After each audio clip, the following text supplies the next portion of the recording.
It seems like the world of work is constantly changing these days, wouldn't you say? And who's right at the heart of it all, helping organizations navigate this ever-evolving landscape? HR professionals. So today we are going to take a deep dive into what the future holds for HR. We're looking ahead to 2025. And to guide us, we have the Hive HR Trends of 2025 report with insights gathered just last quarter straight from the folks on the ground, HR folks. That's right. Our mission today, if you will, is to really unpack the 5 big trends that emerge from Hive's research and then, explore some of those wider perspectives. Think of it as like a concentrated dose of what's going to be top of mind in the HR world. I like that. Concentrated dose of insights. So we're going to be diving deep into 5 key areas. First, we're going to tackle artificial intelligence in HR, like what's actually happening out there and what are the things we should be thinking about. Then we'll get into this whole balancing act with hybrid and remote work. It's not going away, is it? Not at all. No. Yeah. After that, we'll tackle that kind of persistent challenge of employee retention and recruitment. How do you keep good people, and how do you find them in the first place? Then we'll explore where things stand with equity, diversity, and inclusion, those EDI initiatives. And finally, we'll look at the increasing role of all these advanced HR technologies. So let's kick things off with AI. It's kind of unavoidable these days. Absolutely. It's really interesting to see AI right at the top of the priority list for a lot of HR teams. I think it shows that more and more people are starting to realize just how much potential it has to change, well, pretty much every aspect of HR. In fact, the report highlights that a good chunk, 40% of the organizations they surveyed, are already using AI tools for things like recruitment and onboarding new hires. 40%, that's a pretty significant number, isn't it? I mean, it seems like AI is moving beyond just, a buzzword, a futuristic idea, and becoming a real practical tool that people are using every day. Yeah, exactly. And I think when you see that level of adoption, it makes you start to think about the bigger picture, right? Like, is this just about making things faster and more efficient, or is there a more fundamental shift happening in how HR operates? That's a great question. And for people working in HR, what does it mean for them? Right, right. I think even if you're not the one actually building the AI algorithms, being able to understand and work with data is going to become more and more important. Maybe collaborating with people who have those data analytics skills. Because it's not just about the AI doing the work, it's about HR professionals understanding those insights the AI can provide and using them effectively. Makes sense. It's like having a powerful tool but needing to know how to use it properly. And speaking of using AI effectively, the report also talks about the importance of training HR professionals to work alongside AI. It's not about AI taking over completely, is it? No, not at all. It's about collaboration, really. And it's important to remember that human oversight is still absolutely crucial, especially in areas where you need things like empathy and nuanced judgment. Think about employee relations or performance management. Those are situations that really require that human understanding. The report emphasizes that in those kinds of sensitive areas, AI should be supporting human decision-making, not replacing it altogether. Right. It's about augmenting human capabilities, not replacing them. And with AI tools being used more and more for things like employee engagement surveys and even analyzing employee sentiment, the report emphasizes that, respecting employee privacy and being transparent about how data is being used is so important. Absolutely. It's all about trust. If you're using AI to understand how employees are feeling or to track engagement, you need to make sure they know what data is being collected, how it's being used, and what's in it for them. Transparency is key to building that trust and avoiding any sense that they're being, monitored in a way that feels intrusive. It's about making sure these AI tools actually improve the employee experience without compromising their privacy. Couldn't agree more.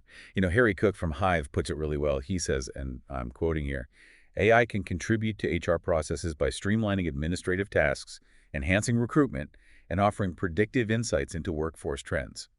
However, its success is dependent on addressing biases in algorithms by ensuring human oversight to maintain empathy and ethical decision-making. That's a really great way to sum it up. It is, isn't it? It really captures the essence of where we are with AI in HR. So, shall we move on to our second trend? Yeah, let's do it. This whole hybrid and remote work situation, it's not just a phase, is it? It really doesn't seem like it. And the report really backs that up. Hybrid models are clearly the dominant approach now.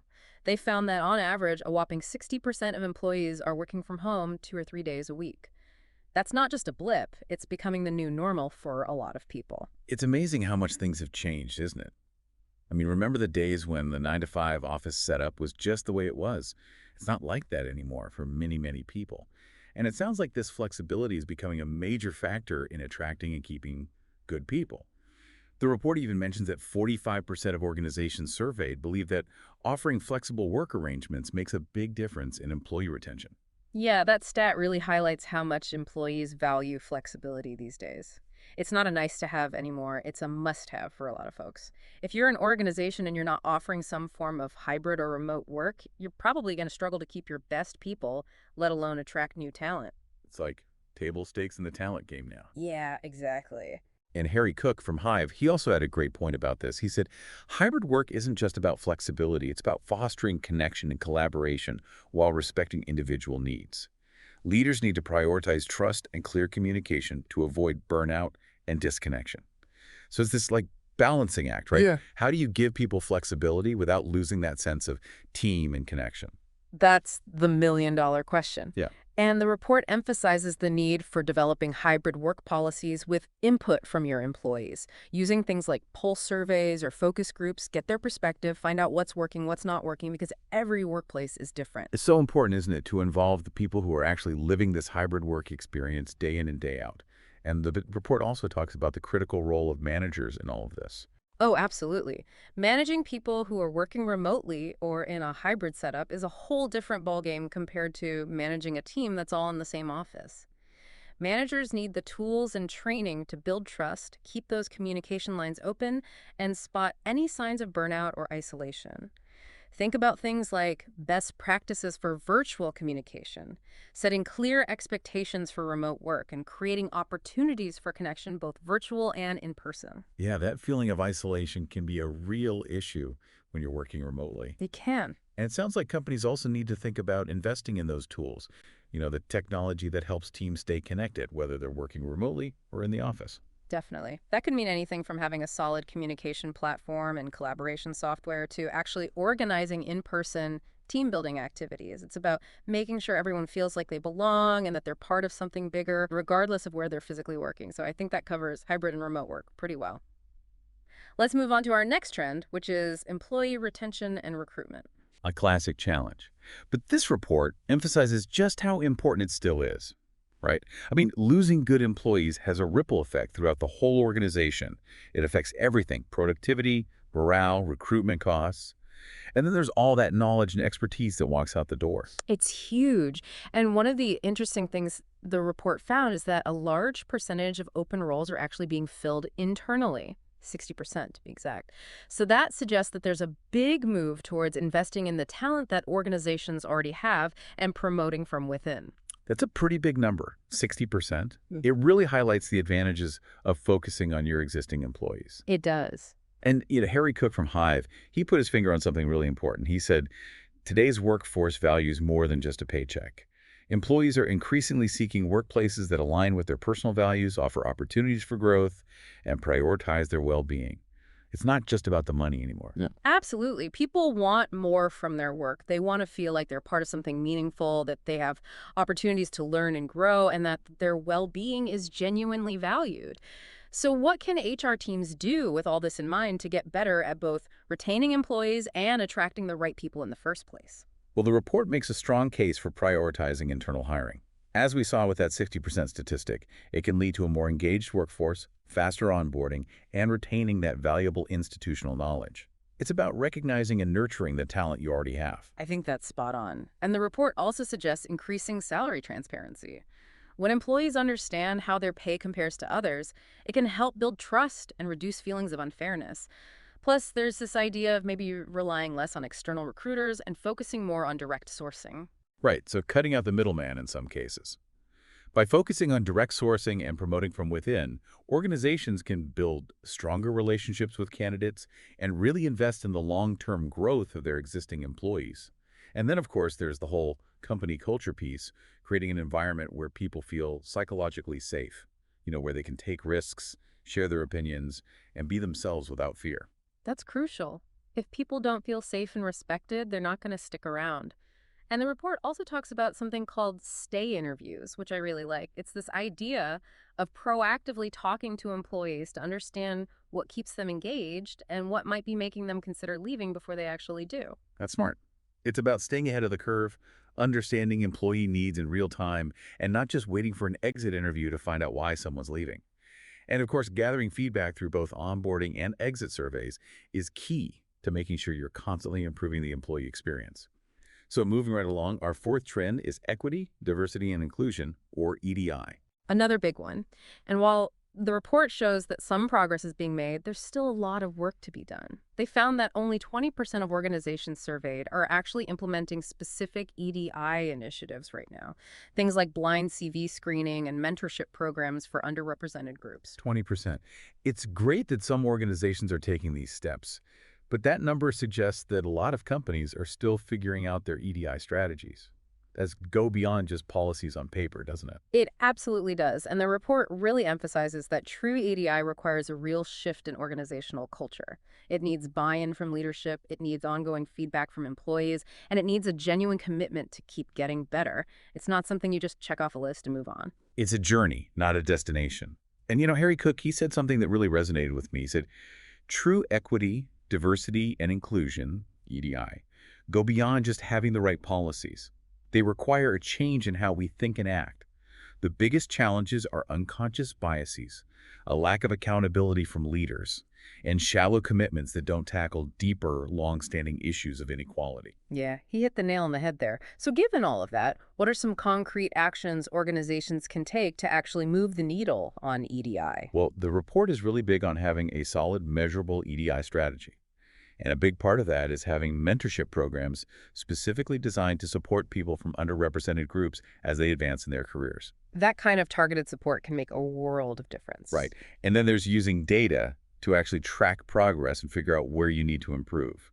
That means looking at things like recruitment data, promotion rates, and retention metrics to make sure everything is fair. And of course, leadership buy-in is crucial. It's not just nice to have, it's essential. The report stresses the importance of aligning EDI goals with the organization's overall objectives, showing leaders the data that demonstrates the benefits of EDI, getting them involved from the get-go, and setting clear metrics so that everyone is accountable.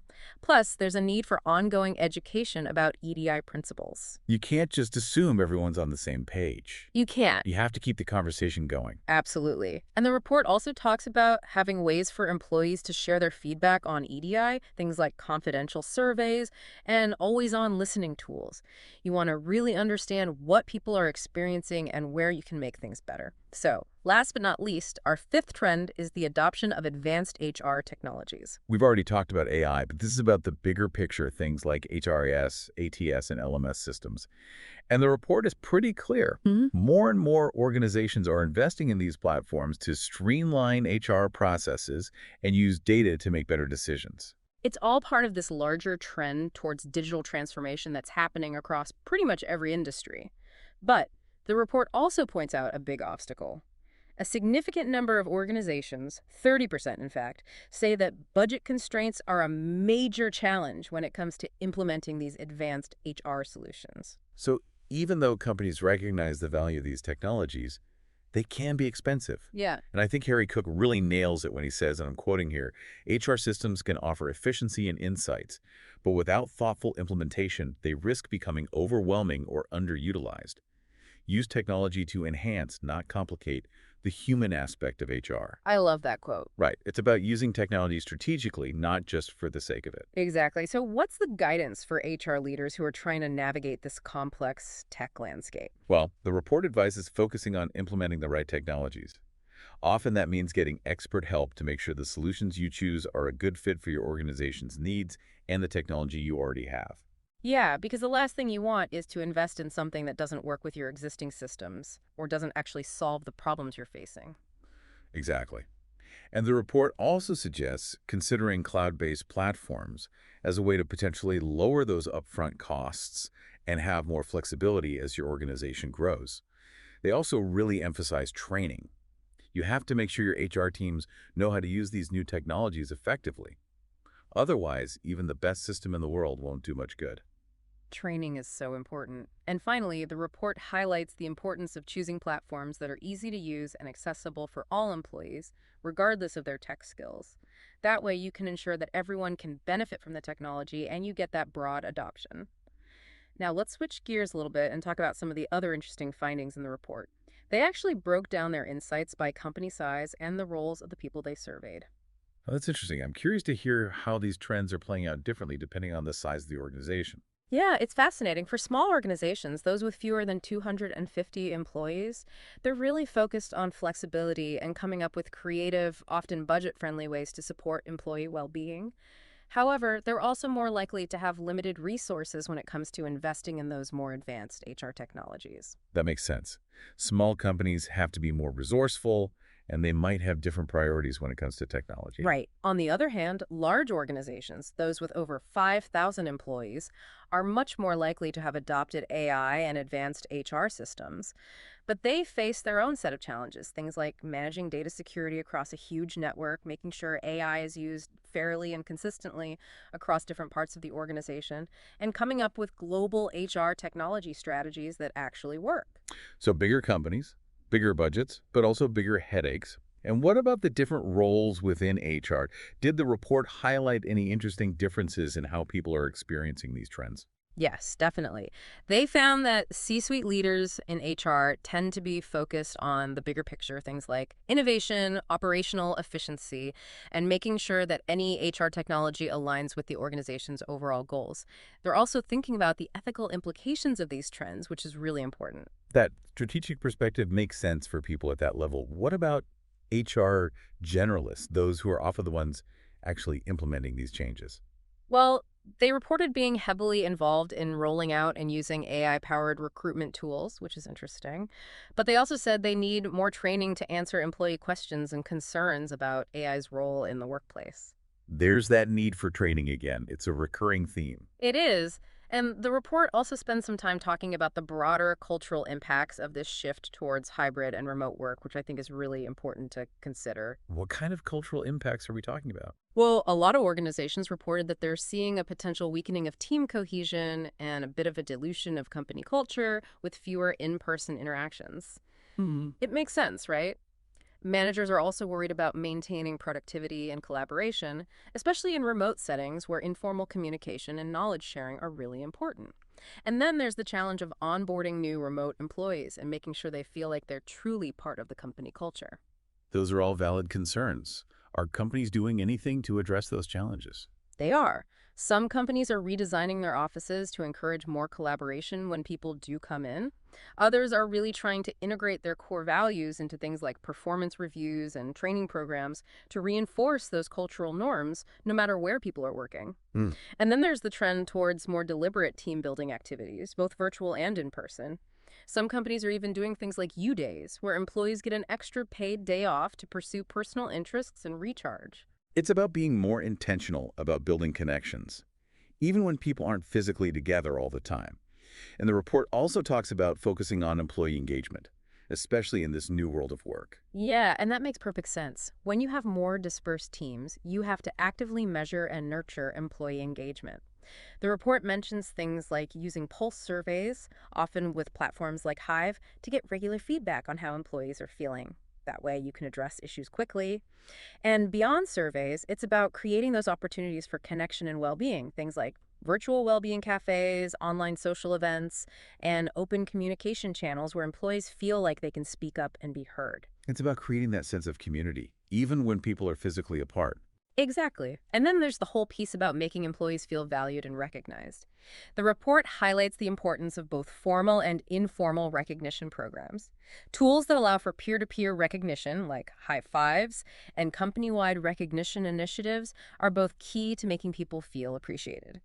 And creating channels for employee voice, like confidential surveys and continuous feedback mechanisms, also gives employees a sense of ownership and belonging. So it's about giving people a voice and letting them know that their contributions are valued. Absolutely. And then the last thing the report touched on was learning and development. What's Yeah. happening in that area with all these changes in the workplace? The big trend is towards blended learning approaches, where Yeah. you combine the flexibility of online modules with the engagement of in-person workshops.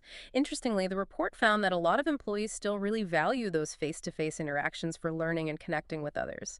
So, companies are using employee feedback to figure out the best mix of digital and in-person learning opportunities to meet everyone's needs. It's about being responsive and adaptable, recognizing that one size doesn't fit all. Exactly.